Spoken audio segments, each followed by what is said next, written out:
Donc ça c'est assez sympa. Sinon c'est la petite partie du flipper le matin en arrivant. Ah, moyen on va dire. Je suis pas très régulier. Ah c'est Yves, ouais. Ah, il connaît le flipper par cœur. Il est terrible.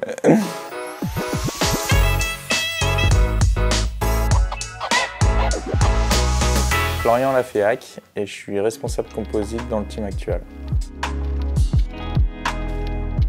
Moi j'ai fait un bac pro en plastique et composite à l'ANSTR et après j'ai tout de suite travaillé dans les chantiers pour construire des bateaux de croisière au début, puis des bateaux de course et puis finalement intégrer des équipes techniques pour préparer des bateaux.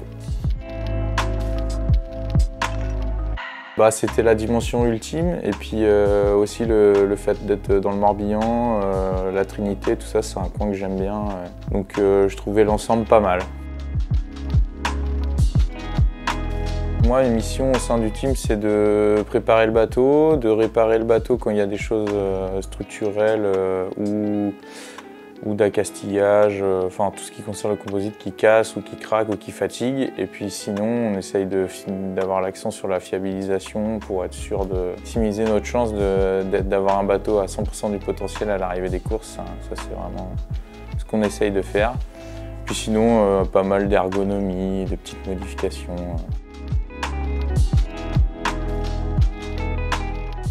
Il y a plus de boulot sur les appendices. Les systèmes sont un peu plus complexes et le composite est plus récent, un peu plus light, donc il faut faire attention. Mais globalement, ça ne change pas énormément, c'est toujours un peu les mêmes pièces qu'on fait ou refait ou qu'on surveille. À ceci près que là, les appendices sont quand même un peu sujets à l'exposition dans l'eau, donc on a des petites surprises de temps en temps. Et là, ils sont partis faire 2 courses avec le nôtre, et puis ils sont revenus, il y avait un petit crack sur le foil, un petit bord de fuite de safran. Ça paraît petit, à chaque fois ça me prend des plombs.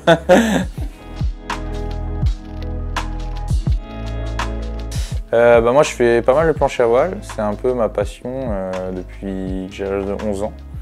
Donc voilà, je navigue pas mal la semaine, le week-end, dès que je peux, c'est mon truc quoi.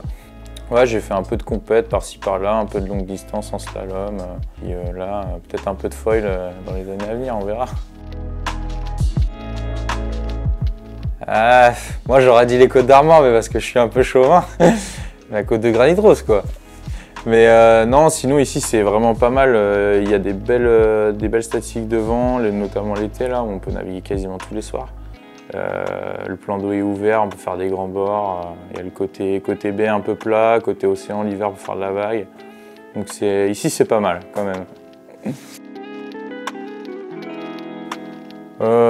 Cool, globalement cool, on se prend pas trop la tête, ça avance, chacun avance de son côté.